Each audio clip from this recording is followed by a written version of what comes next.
ابو حازم سلمہ بن دینار نے بیان کیا اور ان سے سہل بن سعدی رضی اللہ عنہ نے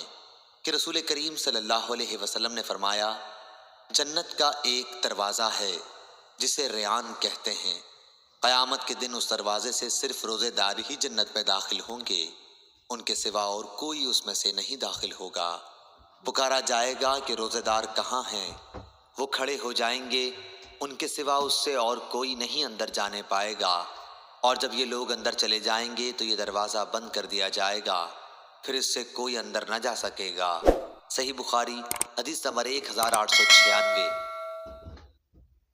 حمید بن عبد الرحمن نے بیان کیا اور ان سے ابو ہریرہ رضی اللہ عنہ نے بیان کیا کہ رسول اللہ صلی اللہ علیہ وسلم نے فرمایا، جو اللہ کے راستے میں دو چیزیں خرچ کرے گا اسے فرشتے جنت کے دروازوں سے بلائیں گے کہ اے اللہ کے بندے، یہ دروازہ اچھا ہے۔ پھر جو شخص نمازی ہوگا اسے نماز کے دروازے سے بلایا جائے گا، جو مجاہد ہوگا اسے جہاد کے دروازے سے بلایا جائے گا، جو روزے دار ہوگا اسے باب ریان سے بلایا جائے گا،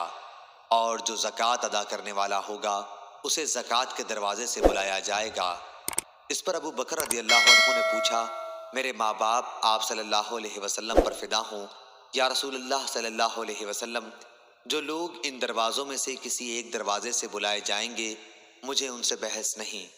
آپ یہ فرمائیں کہ کیا کوئی ایسا بھی ہوگا جسے ان سب دروازوں سے بلایا جائے گا؟ آپ صلی اللہ علیہ وسلم نے فرمایا کہ ہاں، اور مجھے امید ہے کہ آپ بھی انہی میں سے ہوں گے۔ صحیح بخاری حدیث نمبر 1897۔